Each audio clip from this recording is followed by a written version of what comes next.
Hi all, എല്ലാവർക്കും ഐ+ന്റെ പുതിയൊരു വീഡിയോയിലേക്ക് സ്വാഗതം. അപ്പോൾ എല്ലാവർക്കും ഐ+ന്റെ ഭാഗത്തു നിന്ന് ഒരു ഹൃദയം നിറഞ്ഞ ഓണാശംസകൾ.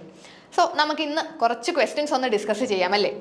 ഓണത്തിരക്കിനിടയിലും നമുക്ക് പഠനവും കൂടി കൊണ്ടുപോകാം. അപ്പോൾ കുറച്ച് ക്വസ്റ്റ്യൻസ് മാത്രം നമുക്കൊന്ന് ഡിസ്കസ് ചെയ്ത് പോകാം. കൊമേഴ്സിന്റെ ക്വസ്റ്റ്യൻസ് ആണ് ഡിസ്കസ് ചെയ്യാനായിട്ട് പോകുന്നത്. പ്രീവിയസ് ഇയറിൽ ചോദിച്ചിട്ടുള്ള ക്വസ്റ്റ്യൻസ് ആണ് നമ്മൾ ആഡ് ചെയ്തിട്ടുള്ളത്. അപ്പോൾ നമുക്ക് നേരെ ക്വസ്റ്റ്യനിലേക്ക് തന്നെ പോകാം. ഓക്കെ, ഫസ്റ്റ് ക്വസ്റ്റ്യൻ ആണ് formula four calculating financial leverage. Financial leverage calculate ചെയ്യുന്നതിനുള്ള ഫോർമുലയാണ് ചോദിച്ചിട്ടുള്ളത്. Financial leverage, operating leverage and combined leverage എന്താണ് എന്ന് നമ്മൾ ബിസിനസ് ഫിനാൻസിൽ പഠിച്ചിട്ടുള്ള കാര്യമാണ്. പഠിച്ചിട്ടില്ലാത്തവർ അതൊന്ന് നിങ്ങളുടെ നോട്ട്ബുക്കിൽ ഒന്ന് നോട്ട് ചെയ്ത് വെച്ചേക്കുക. പ്രോപ്പറായിട്ടൊന്ന് പോയി അതൊന്ന് ഡിസ്കസ് ചെയ്യേണ്ടതായിട്ടുണ്ട്. ഫിനാൻഷ്യൽ ലിവറേജിനുള്ള ഫോർമുല ഇതിൽ ഏതാണ്? എബിറ്റ് എന്ന് പറയുമ്പോൾ earning before interest and tax ആണ് അല്ലേ? EBIT divide by contribution, EBIT divide by EBT, അതായത് earning before tax, EBIT divide by sales, EBIT divide by variable cost. ഇതിൽ ഏതാണ് നമ്മളുടെ ഫിനാൻഷ്യൽ ലിവറേജ് കാൽക്കുലേറ്റ് ചെയ്യാനുള്ള ഫോർമുല? ഓപ്ഷൻ ബി അല്ലേ?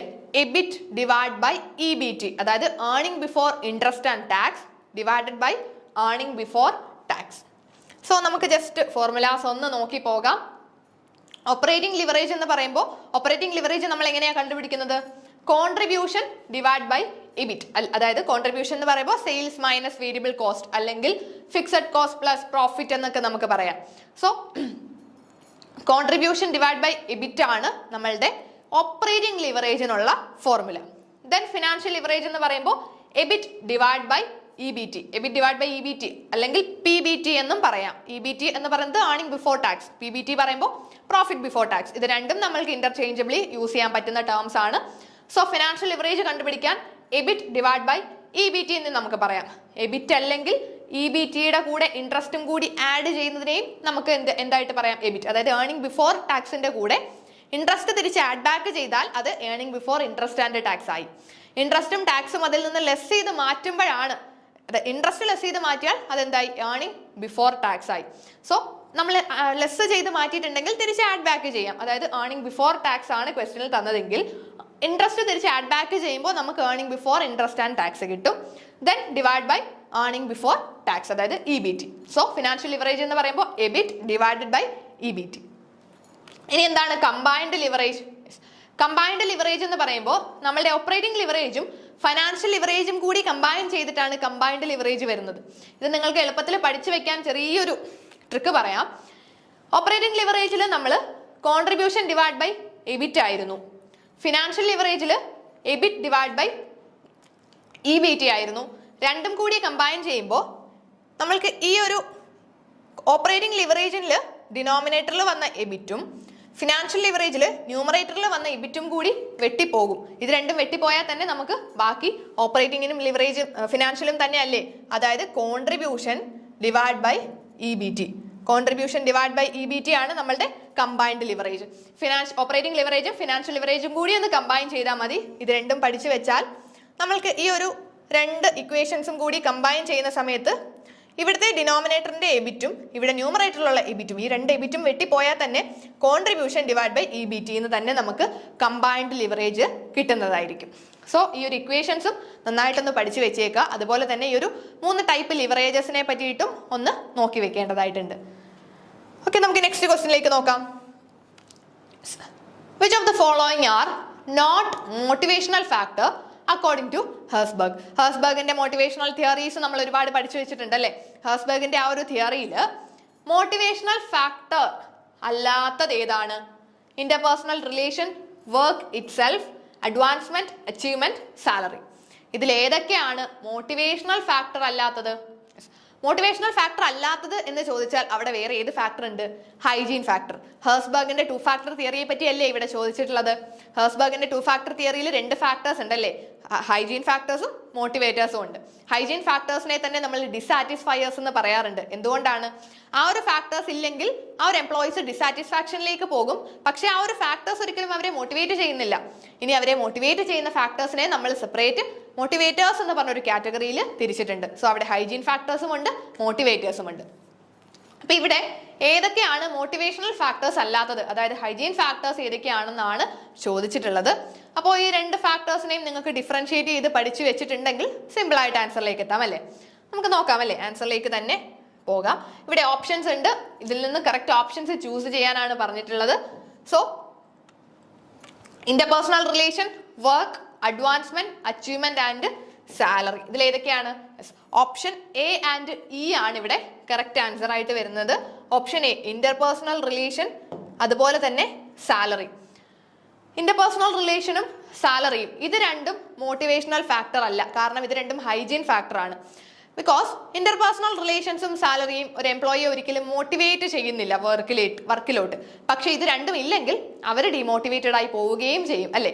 വർക്കിലേക്ക് അവരെ motivate ചെയ്യുന്നില്ല, പക്ഷെ ഇത് രണ്ടും ഇല്ലെങ്കിലോ അവർ ഡിമോട്ടിവേറ്റഡ് ആയി പോകും. സോ അങ്ങനെയാണ് ഈ ഒരു ഇന്റർപേഴ്സണൽ റിലേഷനും സാലറിയും നമ്മളുടെ ഹൈജീൻ ഫാക്ടേഴ്സിൽ വരുന്നത്. ബാക്കി അതായത് work itself, advancement, achievement, ഇത് മൂന്നും എന്താണ്? ഇത് മൂന്നും നമ്മളുടെ മോട്ടിവേറ്റേഴ്സിൽ വരുന്ന ഫാക്ടേഴ്സ് ആണ് അല്ലെ. നമുക്ക് ആ ഹെസ്ബർഗിന്റെ 2 ഫാക്ടർ തിയറിയിൽ വരുന്ന കാര്യങ്ങളെ ജസ്റ്റ് ഒന്ന് നോക്കാം. ഇവിടെ മോട്ടിവേഷൻ ആൻഡ് ഹൈജീൻ തിയറി എന്ന് നമ്മൾ പറയാറുണ്ട്. അവിടെ മോട്ടിവേറ്റേഴ്സും ഉണ്ട്, അതുപോലെ തന്നെ ഹൈജീൻ ഫാക്ടേഴ്സും ഉണ്ട്. മോട്ടിവേറ്റേഴ്സിൽ വരുന്നതാണ് achievement, recognition, work, responsibility, advancement, growth. അതുപോലെ ഡിമോട്ടിവേറ്റേഴ്സ് അല്ലെങ്കിൽ ഡിസാറ്റിസ്ഫയേഴ്സ് അല്ലെങ്കിൽ നമ്മളുടെ ഹൈജീൻ ഫാക്ടേഴ്സ് എന്ന് പറയുന്നത് bureaucracy, relationship, work condition, status, salary, job security. ഇതും നിങ്ങളൊന്ന് പ്രോപ്പറായിട്ട് പഠിച്ചു വെച്ചേക്കുക. ഓക്കെ, നമുക്ക് നെക്സ്റ്റ് ക്വസ്റ്റ്യൻ നോക്കാം. For the computation of tax on agricultural income is included in total income if. ഇവിടെ നമ്മൾ ടാക്സ് കമ്പ്യൂട്ട് ചെയ്യുന്ന സമയത്ത് അഗ്രികൾച്ചറൽ ഇൻകം നമ്മൾ ഇൻക്ലൂഡ് ചെയ്യുന്നത് ഏത് സിറ്റുവേഷനിലാണ്? ഓപ്ഷൻ എ വരുന്നത് agricultural income exceed 5,000, agricultural income exceed 10,000, exceed 50,000. Then option D, agricultural income exceed 5,000 and total income exceed the exemption limit. ഏത് കേസിലായിരിക്കും? Simple ആണ് അല്ലെ. ഈ ക്വസ്റ്റ്യൻ നമുക്ക് വേഗം ആൻസറിലേക്ക് എത്താനായിട്ട് പറ്റും. Yes, of course option D ആണ് കറക്റ്റ് ആൻസർ ആയിട്ട് വരുന്നത്. അഗ്രികൾച്ചറൽ ഇൻകം എക്സീഡ് 5,000, അതായത് അഗ്രികൾച്ചറൽ ഇൻകം 5,000 കൂടുതലായിരിക്കണം. അതിനോടൊപ്പം തന്നെ നമ്മളുടെ ടോട്ടൽ ഇൻകം എന്ന് പറയുന്നത് എക്സംഷൻ ലിമിറ്റിൽ കൂടിയിരിക്കണം. അതായത് നമ്മളുടെ ടോട്ടൽ ഇൻകം, നമ്മളുടെ എക്സംഷൻ ലിമിറ്റ് നമ്മളുടെ ഓൾഡ് റിജൈം വെച്ച് നോക്കുവാണെങ്കിൽ 2,50,000 ആണ് അല്ലെ. 2,50,000 വരെ ടാക്സ് ഇല്ല. അപ്പോൾ അതിലും കാട്ടിലും കൂടുതലായിരിക്കണം total income. Then agricultural income 5,000 കൂടുതലായിരിക്കണം. എന്നാൽ മാത്രമാണ് നമ്മൾ ഈ ഒരു അഗ്രികൾച്ചറൽ ഇൻകത്തിനെ നമ്മൾ ടാക്സ് കാൽക്കുലേറ്റ് ചെയ്യുന്ന സമയത്ത് ആഡ് ചെയ്യുന്നത്. ഓക്കെ, നമുക്ക് നെക്സ്റ്റ് ക്വസ്റ്റ്യൻ നോക്കാം. സോ അഗ്രികൾച്ചറൽ ഇൻകത്തിനെ പറ്റി ഡിഫൈൻ ചെയ്യുന്നത് section 10 subsection 1 of the income tax act. Income tax പഠിക്കുമ്പോൾ സെക്ഷൻസ് ഉൾപ്പെടെ പഠിച്ചു വെക്കാൻ ശ്രദ്ധിക്കണം. സോ നെക്സ്റ്റ് ക്വസ്റ്റ്യൻ നോക്കാം. Which of the following are methods of assessment of economic viability of the product? പ്രോഡക്റ്റിന്റെ എക്കണോമിക് വയബിലിറ്റി അസസ് ചെയ്യുന്നത് ഇതിൽ ഏതൊക്കെ മെത്തേഡുകൾ ഉപയോഗിച്ചാണ്? മെത്തേഡുകൾ നിങ്ങൾക്ക് കാണാം. Pay back period, return on investment, net present value, benefit cost ratio, critical path method. ഇതിൽ ഏതൊക്കെ മെത്തേഡുകളാണ് നമ്മൾ ഈ ഒരു പ്രൊജക്ടിന്റെ എക്കണോമിക് വയബിലിറ്റിയെ ടെസ്റ്റ് ചെയ്യാനായിട്ട് യൂസ് ചെയ്യുന്നത്? എക്കണോമിക് വയബിലിറ്റി എന്ന് പറയുമ്പോൾ കുറച്ചും കൂടി നമ്മൾ എന്താ ഒരു മോണിറ്ററി ടേംസിലോട്ട് പോകുന്നുണ്ട് അല്ലേ. അതായത് നമ്മൾക്ക് മോണിറ്ററി ടേംസിൽ വയബിൾ ആണോ, നമുക്ക് ബെനിഫിറ്റ് കിട്ടുന്നുണ്ടോ, പ്രോഫിറ്റ് ഉണ്ടാകുമോ എന്നൊക്കെ ടെസ്റ്റ് ചെയ്യാൻ ഇതിൽ ഏതൊക്കെ മെത്തേഡ് നമുക്ക് യൂസ് ചെയ്യാനായിട്ട് പറ്റും? ഓപ്ഷൻസ് ഉണ്ട്. ABC, ABCD, BCDE, ACDE. ഇതിൽ ഏതൊക്കെയാണ്?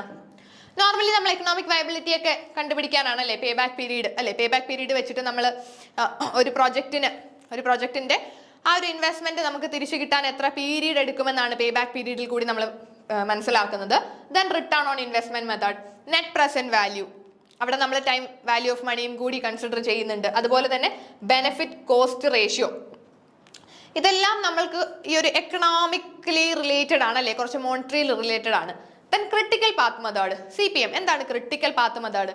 ഒരു പ്രൊജക്റ്റ് നമുക്ക് കംപ്ലീറ്റ് ചെയ്യാനുള്ള ഏറ്റവും ബെസ്റ്റ് പാത്ത് അല്ലെങ്കിൽ ആ ഒരു വഴിയാണ് അല്ലേ. നമ്മൾ ക്രിട്ടിക്കൽ പാത്തിന്റെ ആക്ടിവിറ്റീസും ഒക്കെ നമ്മൾ വരച്ച് പഠിച്ചിട്ടുള്ളതായിരിക്കും. നിങ്ങൾ ഡിഗ്രി PG ലെവലിലൊക്കെ പഠിക്കുമ്പോൾ ക്രിട്ടിക്കൽ പാത്ത് നമ്മൾ വരച്ച് തന്നെ കണ്ടുപിടിച്ചിട്ടുണ്ടല്ലേ. സോ ആ ഒരു രീതിയിൽ ചെയ്യുമ്പം ഏറ്റവും ലോങ്ങസ്റ്റ് പാത്തും ഷോർട്ടസ്റ്റ് പാത്തും ഒക്കെ നമ്മൾ ശ്രദ്ധിക്കാറുണ്ട്. സോ ആ ഒരു ക്രിട്ടിക്കൽ പാത്ത് എന്ന് പറയുമ്പോൾ ഒരു പ്രൊജക്റ്റ് നമുക്ക് ഫൈനലൈസ് അല്ലെങ്കിൽ ഒരു പ്രൊജക്റ്റിന്റെ എങ്ങനെ നമുക്ക് അതിനെ അച്ചീവ് ചെയ്യാം, ആ ഒരു പാത്താണ് നമുക്ക് അവിടെ കിട്ടുന്നത്. അപ്പോൾ നമുക്ക് ഇവിടെ എക്കണോമിക് വയബിലിറ്റിയിലോട്ട് വരുമ്പോൾ ഏതൊക്കെ കാര്യങ്ങൾ മാത്രമാണ് ഇൻക്ലൂഡ് ചെയ്യുന്നത്? Yes, option A, B, C and D. ഈ 4 കാര്യങ്ങൾ അല്ലേ, pay back period, return on investment, net present value, benefit cost ratio. ഇത് 4മാണ് നമ്മൾ എക്കണോമിക് വയബിലിറ്റിയൊക്കെ അസസ് ചെയ്യാനായിട്ട് യൂസ് ചെയ്യുന്നത്. സോ നമുക്ക് നെക്സ്റ്റ് ക്വസ്റ്റ്യനിലേക്ക് പോകാം. Okay, the formula for capital asset pricing model, CAPM. CAPMൽ നമുക്ക് ഈ ഒരു ഏത് ഫോർമുലയാണ് CAPMൽ നമ്മൾ യൂസ് ചെയ്യാറുള്ളത്?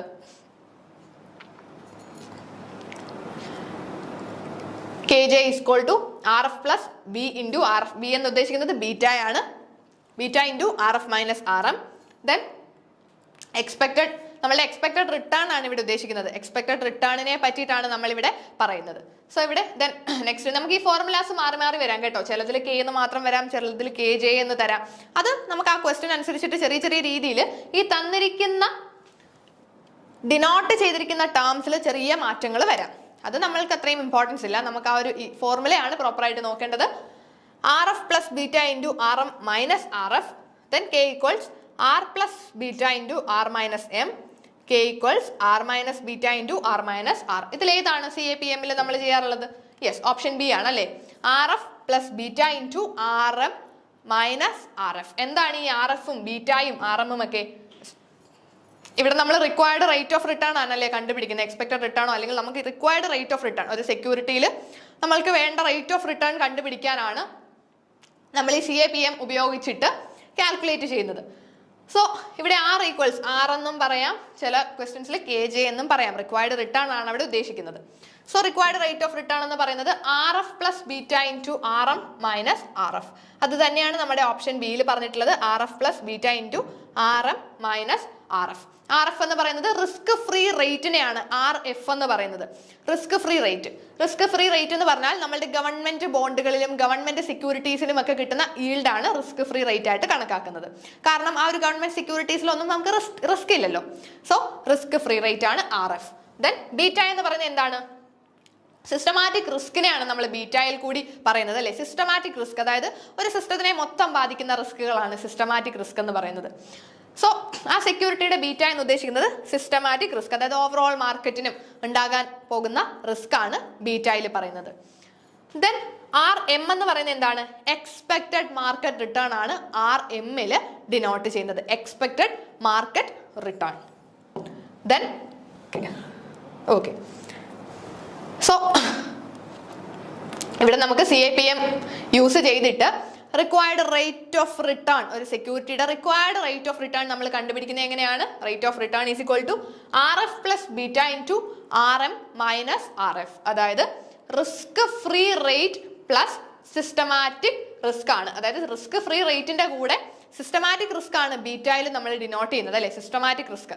So risk free rate plus beta into RM minus RF, അതായത് expected market return minus risk free rate of return. ഈ ഒരു രീതിയിലാണ് നമ്മൾ CAPM മോഡലിൽ required rate of return identify ചെയ്യുന്നത്. ഓക്കെ, ഇവിടെ നമ്മൾക്ക് CAPM പോലെയുള്ള മോഡൽസിനും കുറച്ചേറെ ഇമ്പോർട്ടൻസ് ഉള്ളതാണ്. അതും നിങ്ങളൊന്ന് പ്രോപ്പറായിട്ട് പഠിച്ചു വെച്ചേക്കുക. നമ്മൾ നെറ്റ് എക്സാംസിനും സെറ്റിലും ഒക്കെ ചോദിക്കാറുള്ള നമ്മളുടെ ഫിനാൻഷ്യൽ മാനേജ്മെന്റിലേക്ക് വരുമ്പം അവിടെ നമ്മളുടെ തിയറീസ് വരുന്നുണ്ട്, ക്യാപിറ്റൽ സ്ട്രക്ചർ, അതുപോലെ തന്നെ അതിന്റെ തിയറീസ് വരുന്നുണ്ട്. ദെൻ വർക്കിംഗ് ക്യാപിറ്റലിനെ പറ്റിയിട്ട് പ്രോപ്പറായിട്ടൊന്ന് നോക്കി വെച്ചേക്കണം. അതുപോലെ തന്നെ അവിടെ കുറച്ച് ഇക്വേഷൻസ് നമുക്ക് പഠിച്ചു വെക്കാനുണ്ട് അല്ലേ, പ്രോബ്ലംസും ചോദിക്കാറുള്ള ഏരിയയാണ്. സോ അതും നമ്മളൊന്ന് പ്രോപ്പറായിട്ട് നോക്കി വെച്ചേക്കാം. ദെൻ നമ്മളുടെ ടാക്സിലേക്ക് വരുമ്പോൾ ഞാൻ നിങ്ങളോട് കഴിഞ്ഞ ക്ലാസ്സിലും എല്ലാ ക്ലാസ്സിലും പറയുന്നതാണ്, സെക്ഷൻസ് പഠിച്ചു വെച്ചിരിക്കണം. സെക്ഷൻസ് നമ്മൾക്ക് എക്സാംസിന് ചോദിക്കാറുള്ളതാണ്. ഓക്കെ, അവിടെ നമ്മൾ എല്ലാ സെക്ഷൻസും, അതായത് ഡിഡക്ഷൻസ് എന്ന് പറയുമ്പോൾ നമ്മളുടെ 80C to 80U വരെയുള്ള ചാപ്റ്റർ 6A ഡിഡക്ഷൻസ് എന്ന് പറയും അല്ലേ. അപ്പോൾ ചാപ്റ്റർ 6A ഡിഡക്ഷൻസ് കംപ്ലീറ്റ് ആയിട്ട് നിങ്ങൾ പ്രോപ്പറായിട്ട് പഠിച്ചു വെച്ചേക്കണം. കാരണം ആ ഡിഡക്ഷൻസ് പഠിക്കുമ്പോൾ അതിന്റെ സെക്ഷൻസും നമ്മൾ പഠിക്കേണ്ടതായിട്ടുണ്ട്. സെക്ഷൻസ് മാത്രമല്ല, സെക്ഷൻസിന് പുറമെ ഓരോ ഡിഡക്ഷനിലും വരുന്ന എത്രയാണോ എക്സംഷൻ ലിമിറ്റ്, അതായത് ചിലപ്പോൾ ചില ഡിഡക്ഷൻസ് കംപ്ലീറ്റ്ലി നമുക്ക് എക്സംപ്റ്റഡ് ആകാം, ചിലതിൽ 2,50,000 വരെ എന്ന് പറയാം. അപ്പോൾ ആ ഒരു ലിമിറ്റ് എത്ര വരെയാണ് എന്നൊന്ന് പ്രോപ്പറായിട്ട് പഠിച്ചു വെക്കേണ്ടതായിട്ടുണ്ട്. സോ അത് നമുക്ക് എക്സാംസിന് ഒരുപാട് തവണ ചോദിച്ചിട്ടുണ്ട്, മാച്ച് ദ ഫോളോയിങ് ആയിട്ടും അതുപോലെ തന്നെ ട്രൂ ഓർ ഫോൾസിലും മറ്റും സ്റ്റേറ്റ്മെന്റ് ടൈപ്പ് ക്വസ്റ്റ്യൻസിൽ ഒരുപാട് ചോദിച്ചിട്ടുള്ളതാണ്. സോ ആ ഒരു എക്സംഷൻസും ഡിഡക്ഷൻസും അതിൻ്റെ സെക്ഷൻസും ലിമിറ്റുകളും പഠിച്ചു വെക്കേണ്ടതായിട്ടുണ്ട്. സോ ഇവിടെ നമുക്ക് അഗ്രികൾച്ചറൽ ഇൻകത്തിനെ പറ്റി ചോദിച്ചിരുന്നു അല്ലേ? അഗ്രികൾച്ചറൽ ഇൻകത്തിനെ പറ്റിയിട്ടൊക്കെ നമ്മൾ കുറച്ച് ഏറെ ഇമ്പോർട്ടൻസ് കൊടുത്ത് പഠിക്കേണ്ടതാണ്. അതുപോലെ തന്നെ ഇൻകം ടാക്സ് പഠിക്കുന്ന സമയത്ത് നമ്മളുടെ റെസിഡൻഷ്യൽ സ്റ്റാറ്റസ് പ്രോപ്പറായിട്ട് പഠിച്ചു വെക്കണം. മോട്ടോർ വെഹിക്കിൾസിനെ പറ്റിയിട്ടും നമ്മളുടെ ഇൻകം ഫ്രം സാലറി ഒക്കെ പഠിക്കുമ്പോൾ അവിടെ മോട്ടോർ വെഹിക്കിൾസിന്റെ ഒക്കെ കുറച്ച് കാൽക്കുലേഷൻസ് വരുന്നുണ്ട്, അതും ഒന്ന് പഠിച്ചു വെച്ചേക്കുക. ഓക്കെ, അപ്പൊ ഇത്രയും കാര്യങ്ങളൊക്കെയാണ് നമുക്ക് മെയിൻ ആയിട്ട് നോക്കേണ്ടത്. സോ നമ്മളുടെ I+നോടൊപ്പം ചേർന്ന് നിങ്ങൾക്ക് ഡീറ്റെയിൽഡ് ആയിട്ട് പഠിക്കാനുള്ള അവസരങ്ങളുണ്ട്. പ്രോപ്പറായിട്ട് കൺസിസ്റ്റന്റ് ആയിട്ട് പഠിച്ച് മുന്നോട്ട് പോവുക. ഓക്കെ,